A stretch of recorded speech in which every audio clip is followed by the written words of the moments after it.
আসসালামু আলাইকুম।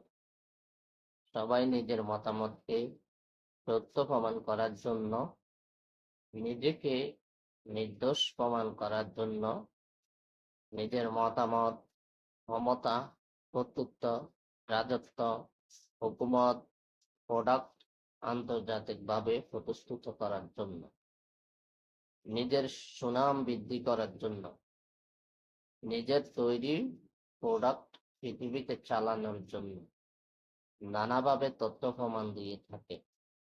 কেউ মৌখিকভাবে তথ্য প্রমাণ দেয়, কেউ লিখিতভাবে তথ্য প্রমাণ দেয়। যেখানে লিখিত প্রমাণ আছে সেইখানে মৌখিক প্রমাণের ধার ধারে কে? আমি আমার অনুসন্ধানী পর্বে লিখিত প্রমাণের হাদিসের কিতাবের হাদিস এবং হাদিস নাম্বার নিয়ে আলোচনা করব। আজকের আলোচনার বিষয় বুখারী শরীফ, মুসলিম শরীফ, তিরমিজি শরীফ এবং রিয়াদুস সালিহিন হাদিসের কিতাব নিয়ে।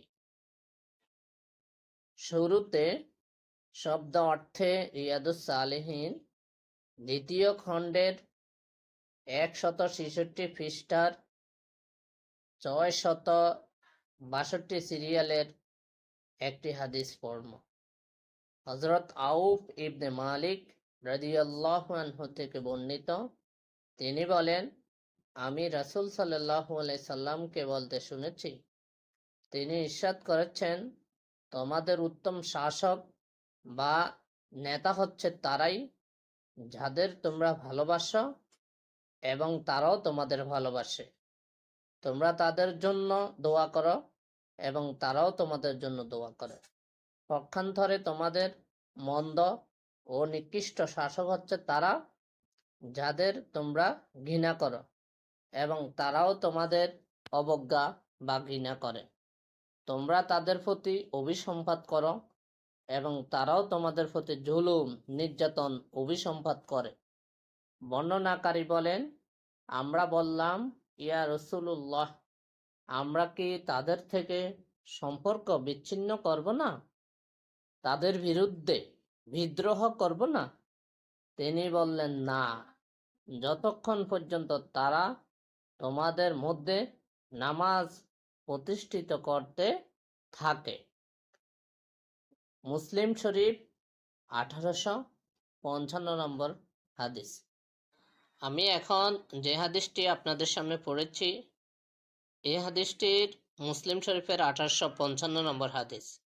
এখন আমরা খুঁজব মুসলিম শরীফের সাথে এই হাদিসের মিল আছে কি, এবং যে বিষয়বস্তু আমরা পড়েছি সেই বিষয়বস্তু মিল আছে কিনা। এখন আমি ইসলামিক ফাউন্ডেশন বাংলাদেশ সম্পাদনা পরিষদ কর্তৃক অনুমোদিত ও সম্পাদিত মুসলিম শরীফের দ্বিতীয় খণ্ডের 1855 নম্বর হাদিস পড়ব। আবু কুরায়ব ও ওয়াসিল ইবন আব্দুল আলা রাহিমাহুল্লাহ আবু হুরায়রা রাদিয়াল্লাহু আনহু ও হুযায়ফা রাদিয়াল্লাহু আনহু থেকে বর্ণিত, তারা উভয়ে বলেন, রাসূল সাল্লাল্লাহু আলাইহি সাল্লাম বলেছেন, আল্লাহ পাক জুমার দিনের ব্যাপারে আমাদের পূর্ববর্তীদেরকে সঠিক পথের সন্ধান দেননি। ইয়াহুদীদের জন্য হলো শনিবার এবং নাসারাদের জন্য রোববার। আল্লাহ পাক আমাদেরকে এই পৃথিবীতে পাঠালেন এবং জুমার দিন সম্পর্কে সঠিক পথ দেখালেন এবং জুমা, শনিবার ও রোববারকে ধারাবাহিক করে দিলেন। এইভাবে তারা কিয়ামত দিবসে আমাদের পেছনে থাকবে। দুনিয়াবাসীদের মধ্যে আমাদের আগমন ঘটবে সবার শেষে এবং কিয়ামতের দিবসে আমরা থাকবো সবার প্রথমে।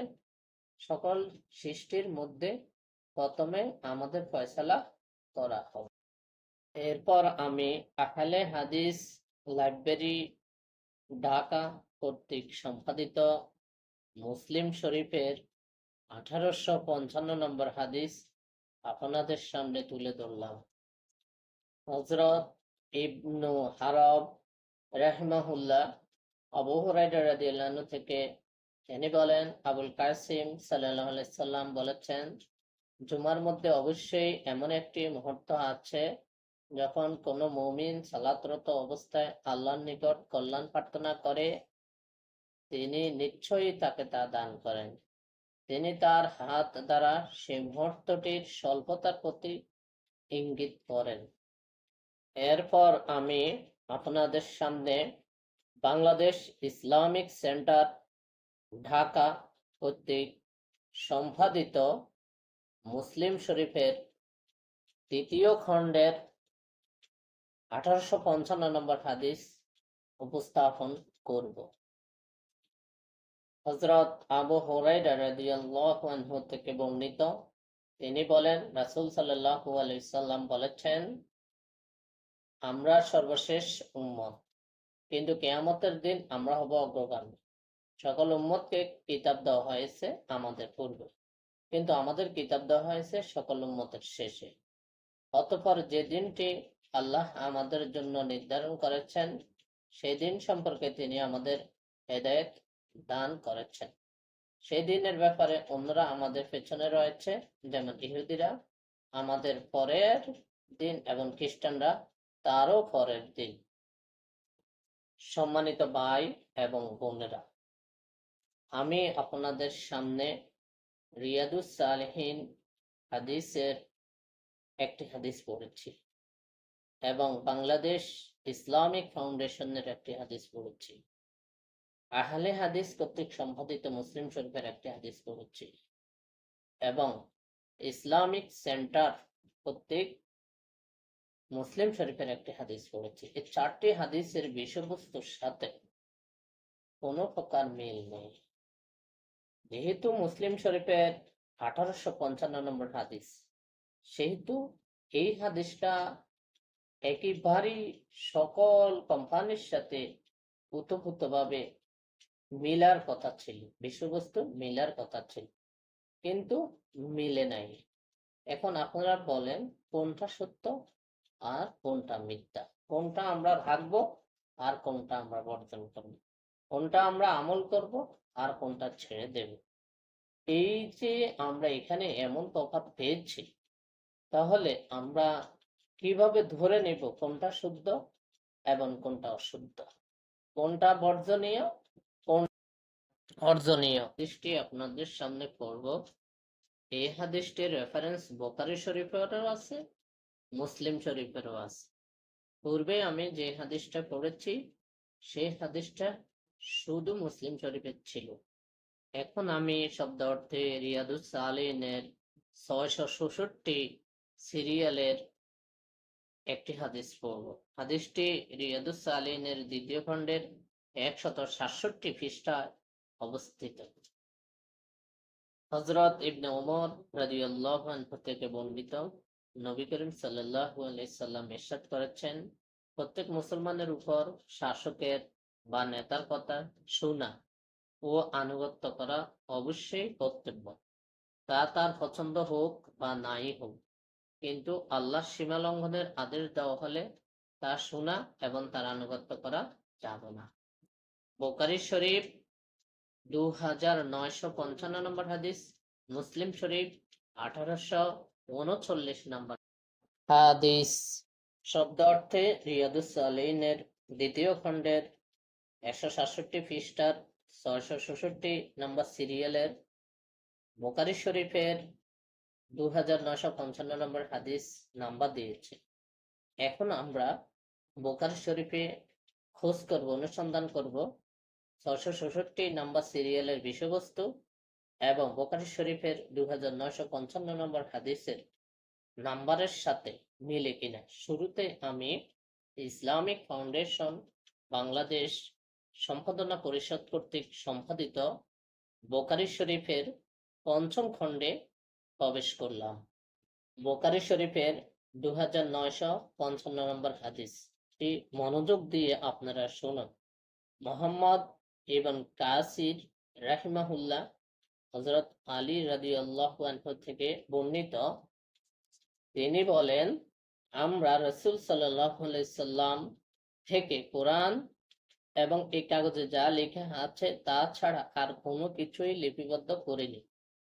উক্ত লিপিতে রয়েছে নবী সাল্লাল্লাহু আলাইহি সাল্লাম বলেছেন, আইর পর্বত থেকে এ পর্যন্ত মদিনার হরম এলাকা যে কেউ দিনের ব্যাপারে বিদআত উদ্ভাবন করে কিংবা কোনো বিদআতিকে আশ্রয় দিবে, তার উপর আল্লাহ তাআলা, ফেরেশতা ও সকল মানুষের নালক তার কোনো ফরজ কিংবা নফল ইবাদত কবুল হবে না।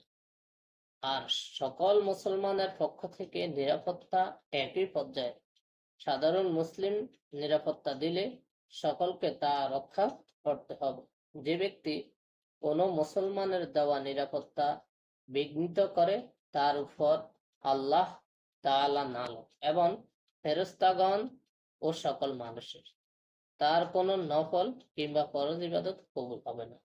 আর যে স্বীয় মনিবের অনুমতি ব্যতীত অন্যদের সাথে বন্ধুত্বের চুক্তি করে, তার উপর আল্লাহ তাআলার নালক এবং ফেরেশতাগণ ও সকল মানুষের তার কোনো নফল কিংবা ফরজ ইবাদত কবুল হবে না। আবু মুসা রাহিমাহুল্লাহ আবু হুরায়রা রাদিয়াল্লাহু আনহু থেকে বর্ণিত, তিনি বলেন, অমুসলিমদের কাছ থেকে জিজিয়া স্বরূপ একটি দিনার ও দিরহামও তোমরা পাবে না। আধুনিক প্রকাশনী কর্তৃক সম্পাদিত বুখারী শরীফ, তৃতীয় খণ্ড, 2955 নম্বর হাদিস। সালেম রাদিয়াল্লাহু আনহু তার পিতা থেকে বর্ণনা করেন, নবী সাল্লাল্লাহু আলাইহি সাল্লাম ইরশাদ করেছেন, যে ব্যক্তি নাহক কারো জমিনের সামান্যতম অংশ আত্মসাৎ করেছে, কিয়ামতের দিন 7 তবক জমিনের নিচে তাকে দোষিয়ে দেওয়া হবে। এই 3 কিতাবের 3 কোম্পানির সম্পাদিত হাদিসের সাথে কোনো একটি হাদিসের মিল নাই। এক এক কোম্পানির এক এক হাদিসের বিষয়বস্তু, কিন্তু নাম্বার সবাই দিয়েছে 2955 নম্বর হাদিস। তাহলে নাম্বার অনুযায়ী হাদিসের বিষয়বস্তু এক হওয়ার কথা, কিন্তু এখানে এক হয় নাই। এক একজনের বিষয়বস্তু এক এক রকম। দয়া করে আপনারা বুখারী শরীফ এবং মুসলিম শরীফ এই কিতাবগুলা, হাদিসগুলো আপনারা যাচাই বাছাই করবেন, আমি এই আশা আপনাদের কাছে প্রত্যাশা করি। শব্দ অর্থে রিয়াদুস সালেহিন হাদিসের কিতাবের 666 নম্বর সিরিয়ালের হাদিসটি আমি আপনাদের সামনে পড়েছি এবং বুখারী শরীফের 2955 নম্বর হাদিসের রেফারেন্স আপনাদের সামনে তুলে ধরেছে তারা, আমিও তুলে ধরেছি এবং বুখারী শরীফের হাদিসগুলো আমি আপনাদেরকে দেখিয়েছি। এই হাদিসের রিয়াদুস সালেহিন 666 নম্বর হাদিসের 2টা রেফারেন্স দিয়েছে, একটি হলো বুখারী শরীফের, একটি হলো মুসলিম শরীফ। আমি বুখারী শরীফের হাদিসগুলো আপনাদেরকে দেখিয়েছি। এখন আমি মুসলিম শরীফের 1839 নাম্বার হাদিসটা আপনাদের সামনে উপস্থাপন করব। মুসলিম শরীফে যাওয়ার আগে রিয়াদুস সালেহিন হাদিসের 2য় খণ্ডের 167 পৃষ্ঠার 666 সিরিয়ালের হাদিসটি আবারও আপনাদের সামনে পুনরাবৃত্তি করি। হযরত ইবনে ওমর রাদিয়াল্লাহু আনহু থেকে বর্ণিত, নবী করিম সাল্লাল্লাহু আলাইহি সাল্লাম ইরশাদ করেছেন, প্রত্যেক মুসলমানের উপর শাসকের বা নেতার কথা শোনা ও আনুগত্য করা অবশ্যই কর্তব্য, তা তার পছন্দ হোক বা নাই হোক। কিন্তু আল্লাহর সীমা লঙ্ঘনের আদেশ দেওয়া হলে তার শোনা এবং তার আনুগত্য করা যাবে না। মুসলিম শরীফের 1839 নাম্বার হাদিস। এই হাদিসের বিষয়বস্তু এবং নাম্বার অনুযায়ী আমি আপনাদের সামনে মুসলিম শরীফের 3 কোম্পানির হাদিস উপস্থাপন করব। আমি আপনাদের সামনে উপস্থাপন করব ইসলামিক ফাউন্ডেশন সহিহ মুসলিম, ইসলামিক সেন্টার সহিহ মুসলিম, আহলে হাদিস লাইব্রেরি সহিহ মুসলিম। এই 3 কোম্পানির মুসলিম শরীফের 1839 নাম্বার হাদিসে কি আছে বিষয়বস্তু, সেটি আপনাদের সামনে এখন উপস্থাপন করব। শুরুতে আমি ইসলামিক ফাউন্ডেশনের হাদিসটি আপনাদের সামনে উপস্থাপন করব।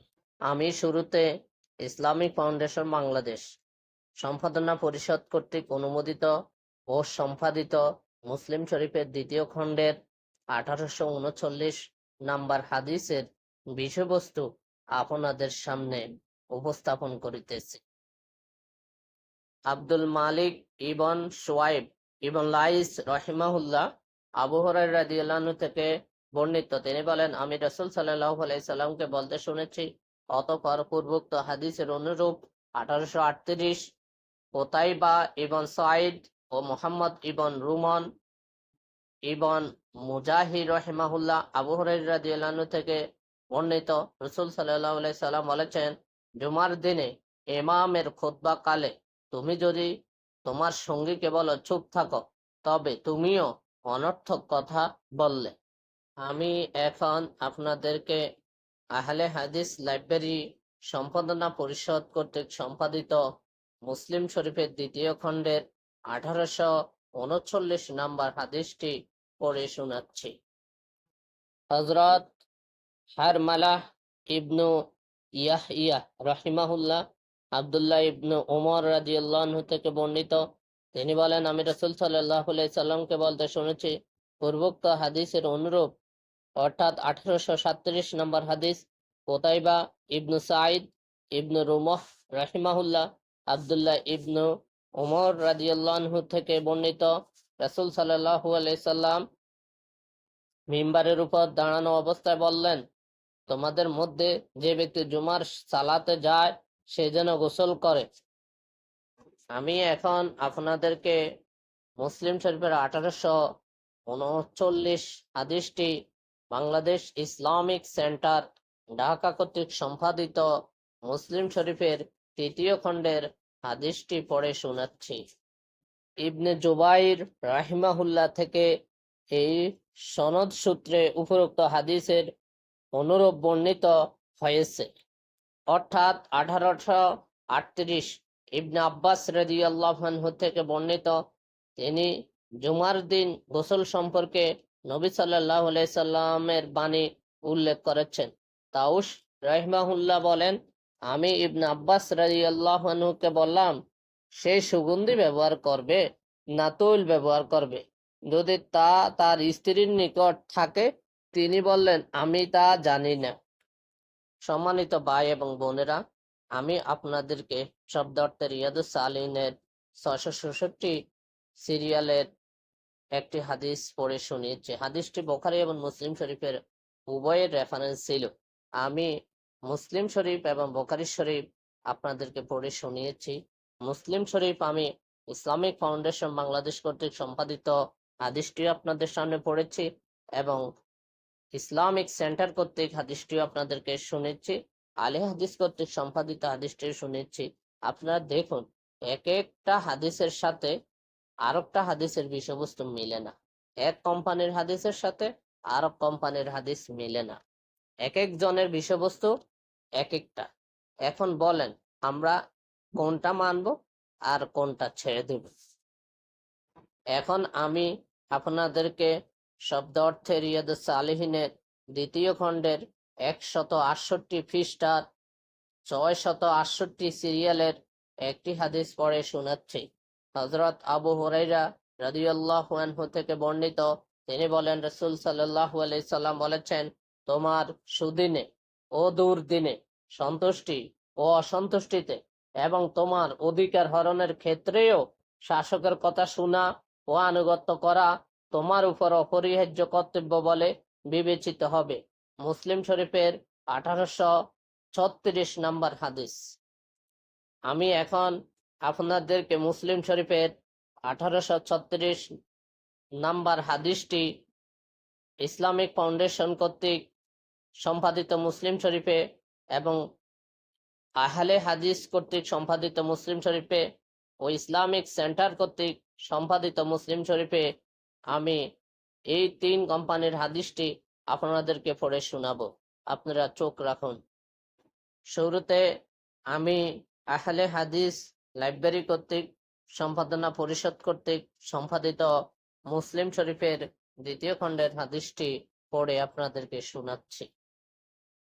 হযরত ইয়াহইয়া ইবনু ইয়াহইয়া আত-তামিমি ও মুহাম্মদ ইবনু রুমহ ইবনু মুজাহিদ কাতাইবা রাহিমাহুল্লাহ আব্দুল্লাহ ইবনু মাসুদ রাদিয়াল্লাহু আনহু থেকে বর্ণিত, তিনি বলেন, আমি রাসূল সাল্লাল্লাহু আলাইহি সাল্লামকে বলতে শুনেছি, তোমাদের কেউ জুমার সালাতে আসতে মনস্থ করলে সে যেন গোসল করে। আমি এখন আপনাদেরকে আমি এখন আপনাদেরকে বাংলাদেশ ইসলামিক সেন্টার কর্তৃক সম্পাদিত মুসলিম শরীফের ৩য় খণ্ডের 1836 নম্বর হাদিসটি পড়ে শোনাচ্ছি। হযরত মা আয়েশা রাদিয়াল্লাহু আনহা থেকে বর্ণিত, তিনি বলেন, লোকজন ছিল শ্রমজীবী, তাদের কাজের জন্য বিকল্প কোনো লোক ছিল না, তাদের ঘর্মাক্ত দেহে উকুন হয়ে যেত, তাই তাদের বলা হলো, তোমরা যদি জুমার দিন গোসল করতে। এখন আমি আপনাদেরকে ইসলামিক ফাউন্ডেশন সম্পাদনা পরিষদ কর্তৃক অনুমোদিত ও সম্পাদিত মুসলিম শরীফের 2য় খণ্ডের 1836 নম্বর হাদিসটি পড়ে শোনাচ্ছি। হযরত মুহাম্মদ ইবন হাতিম রাহিমাহুল্লাহ আবু হুরায়রা রাদিয়াল্লাহু আনহু থেকে বর্ণিত, তিনি নবী সাল্লাল্লাহু আলাইহি সাল্লাম থেকে বর্ণনা করেন যে তিনি বলেছেন, প্রত্যেক মুসলমানের উপর আল্লাহ তাআলার হক হলো প্রতি 7 দিনে গোসল করবে, মাথা ও শরীর ধৌত করবে। সম্মানিত ভাই এবং বোন, আমি রিয়াদুস সালিহিনের 1836 নম্বর হাদিসটির বিষয়বস্তুর সাথে মুসলিম শরীফের হাদিসের বিষয়বস্তুর মিল আছে কিনা যাচাই বাছাই করার জন্য ইসলামিক ফাউন্ডেশন কর্তৃক সম্পাদিত মুসলিম শরীফ, ইসলামিক সেন্টার কর্তৃক মুসলিম শরীফ এবং আহলে হাদিস কর্তৃক সম্পাদিত মুসলিম শরীফের হাদিস আপনাদেরকে পড়ে শুনিয়েছি। এখানে আমি যা দেখেছি, এক এক কোম্পানির সাথে আরেক কোম্পানির হাদিসের বিষয়বস্তুর মিল নাই এবং রিয়াদুস সালিহিনের হাদিসের বিষয়বস্তুর সাথেও মিল নেই। আমি এখন আপনাদেরকে শব্দ অর্থে রিয়াদুস সালিহিনের 2য় খণ্ডের 172 পৃষ্ঠার 674 সিরিয়ালের একটি হাদিস পড়ব। হযরত আবু বাকারা রাদিয়াল্লাহু আনহু থেকে বর্ণিত, তিনি বলেন, আমি রাসূল সাল্লাল্লাহু আলাইহি সাল্লামকে বলতে শুনেছি, যে ব্যক্তি মুসলিম শাসককে, রাষ্ট্রনেতাকে লাঞ্ছিত করবে, আল্লাহ তাকে লাঞ্ছিত করবেন। ইমাম তিরমিজি রাহিমাহুল্লাহ বলেন, হাদিসটি হাসান। তিরমিজি 2224 নম্বর হাদিস। আমি আপনাদেরকে এখন ইসলামিক ফাউন্ডেশন কর্তৃক তিরমিজি শরীফ, বাংলাদেশ ইসলামিক সেন্টার কর্তৃক তিরমিজি শরীফ, নাসিরউদ্দিন আলবানী কর্তৃক তিরমিজি শরীফের 2224 নম্বর হাদিসটি পড়ে শোনাচ্ছি। আমি শুরুতে আপনাদেরকে ইসলামিক ফাউন্ডেশন বাংলাদেশ সম্পাদনা পরিষদ কর্তৃক সম্পাদিত তিরমিজি শরীফের 4th খণ্ডের 2224 নম্বর হাদিসটি পড়ে শোনাচ্ছি। হযরত ওয়াসিল ইবন আব্দুল আলা রাহিমাহুল্লাহ ইমরান ইবন হুসায়ন রাদিয়াল্লাহু আনহু থেকে বর্ণিত, তিনি বলেন, রাসূল সাল্লাল্লাহু আলাইহি সাল্লামকে বলতে শুনেছি, সর্বোত্তম যুগ হলো আমার যুগ, এরপর যারা তাদের নিকটবর্তী, এরপর যারা তাদের নিকটবর্তী, এরপর আসবে এমন এক যুগ, যে যুগের লোকেরা হবে মোটা এবং মোটা হওয়াটা তারা পছন্দ করবে, সাক্ষী ছাওয়ার আগেই তারা সাক্ষ্য দিবে। মোহাম্মদ ইবন ফাজাইল রাহিমাহুল্লাহ এই হাদিসটি আমাল আলী ইবন মুদরিক, হিলাল ইবন ইয়াসাব রাহিমাহুল্লাহ সূত্রে অনুরূপ বর্ণনা করেছেন। একাধিক হাফিজুল হাদিস রাবি এটি আমাল হিলাল ইবন ইয়াসাব রাহিমাহুল্লাহ সূত্রে বর্ণনা করেছেন। তারা মাঝে আলী ইবন মুদরিক রাহিমাহুল্লাহ এর নাম উল্লেখ করেননি। হুসাইন ইবন হুরায়স রাহিমাহুল্লাহ ইমরান ইবন হুসাইন রাহিমাহুল্লাহ সূত্রে নবী সাল্লাল্লাহু আলাইহি সাল্লাম থেকে অনুরূপ বর্ণিত আছে।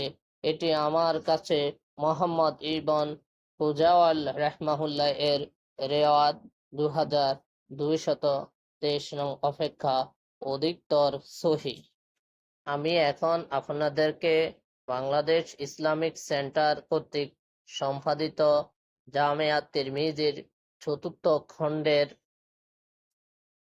2224 নম্বর হাদিসটি পড়ে শোনাচ্ছি। আবু রাজিন আল ওকাইলি রাদিয়াল্লাহু আনহু থেকে বর্ণিত, তিনি বলেন, রাসূল সাল্লাল্লাহু আলাইহি সাল্লাম বলেছেন, মুমিন ব্যক্তির স্বপ্নে নবুয়তের 46 ভাগের 1 ভাগ। যতক্ষণ পর্যন্ত স্বপ্নের ব্যাপারে আলোচনা না করা হয় ততক্ষণ এটা ফাঁকির ফাঁয়ে ঝুলে থাকা জিনিসের মতো। আলোচনা করার সাথে সাথে তা যেন পা থেকে পড়ে গেল। রাবী বলেন, আমার মনে হয় তিনি এই কথাটুকুও বলেছেন, আর তোমরা জ্ঞানী ব্যক্তি অথবা প্রিয়জন ছাড়া কারো কাছে স্বপ্ন সম্পর্কে আলোচনা করো না। আমি শব্দ অর্থে রিয়াদুস সালিহিনের 2য় খণ্ডের কয়েকটি হাদিস আপনাদের সামনে পড়েছি এবং হাদিসগুলোর বিষয়বস্তু মেলানোর জন্য আমি বুখারী শরীফ, মুসলিম শরীফ, তিরমিজি শরীফ খোঁজ করেছি এবং বুখারী শরীফ সহিহ আল বুখারী আধুনিক প্রকাশনী কর্তৃক সম্পাদিত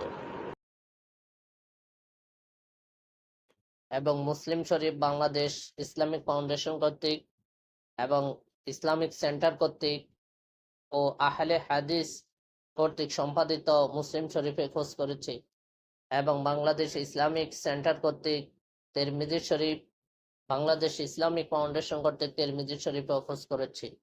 আমি খোঁজ করে যা পেয়েছি তা আপনাদের সামনে উপস্থাপন করেছি। আমি যা পেয়েছি তা তো আপনারা দেখেছেন। আমি একটা বিষয়ে বুঝতেছি না, এক একটা হাদিসের সাথে আরেকটা হাদিসের বিষয়বস্তুর মিল কেন নাই। যেহেতু বুখারী শরীফে লিখেছেন একজন, তার লেখাগুলা যে ব্যক্তি সম্পাদনা করবেন, অনুবাদ করবেন, একই নাম্বার আসার কথা, একই বিষয়বস্তু আসার কথা, কিন্তু আমরা দেখেছি এক এক রকম। আমরা দেখেছি যারাই বুখারী শরীফ তর্জমা করেছে তারা তাদের নিজেদের মতো করে বিষয়বস্তু দিয়েছেন, নাকি বুখারী শরীফের বুখারী শরীফের বিষয়বস্তু অনুপাতে দিয়েছেন, সেটা বোঝাটা খুবই মুশকিল। এবং মুসলিম শরীফ লিখেছেন এক ব্যক্তি, যারাই মুসলিম শরীফকে বাংলা অনুবাদ করেছেন তারা কি নিজেদের মতো করে অনুবাদের বিষয়বস্তু দিয়েছেন, নাকি মুসলিম শরীফে এমন ছিল সেটা তারাই পরিষ্কার করবেন বলে আমি আশাবাদ ব্যর্থ করি। আমি তাদের কাছে জানতে চাই, কেন এত বেশকম হলো? এক এক সংস্থার সাথে এক এক কোম্পানির এক কোম্পানির হাদিসের সাথে আরেক কোম্পানির হাদিসের বিষয়বস্তু কেন মিলে না, কি কারণে মিলে না, সেটা আমি সকল কোম্পানির কাছে দাবি জানাই, আপনারা সেটা পরিষ্কার করবেন। এই হাদিসগুলোর হাদিস নাম্বার থাকার কারণে নাম্বার অনুযায়ী আমরা বিভিন্ন কোম্পানির বুখারী শরীফ এবং মুসলিম শরীফের হাদিসগুলোর বিষয়বস্তু আপনাদের সামনে তুলে ধরাটা সহজ হয়েছে।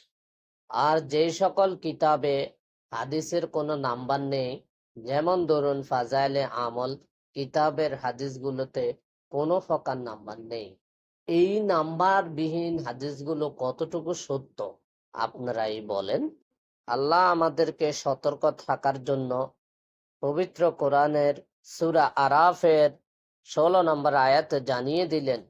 সে বলল, তুমি যেমন আমাকে গুমরাহিতে নিক্ষেপ করেছ, তেমনি আমিও এখন তোমার সরল সত্য পথে এই লোকদের জন্য উট পেতে বসে থাকব।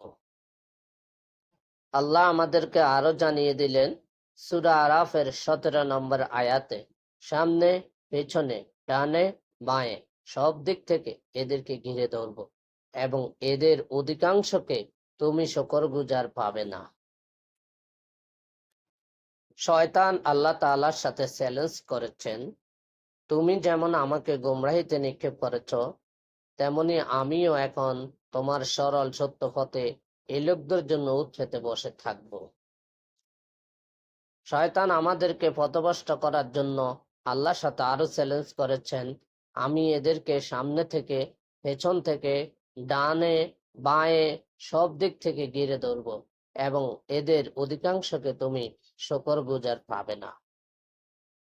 আমাদেরকে শয়তান জাহান্নামে নেওয়ার জন্য, তার দলের লোক করার জন্য সে উট হতে বসে থাকবে, নানা কৌশলে, নানা কাজে, নানান প্রলোভন। সুতরাং আপনাদেরকে আমার অনুরোধ, এই হাদিসগুলো কি রসুলের পক্ষ থেকে নাকি শয়তানের পক্ষ থেকে, সেটা নিয়ে যাচাই বাছাই করুন। আমরা যাচাই বাছাই ব্যতীত বিপদে পড়লে আমাদেরই ক্ষতি হবে।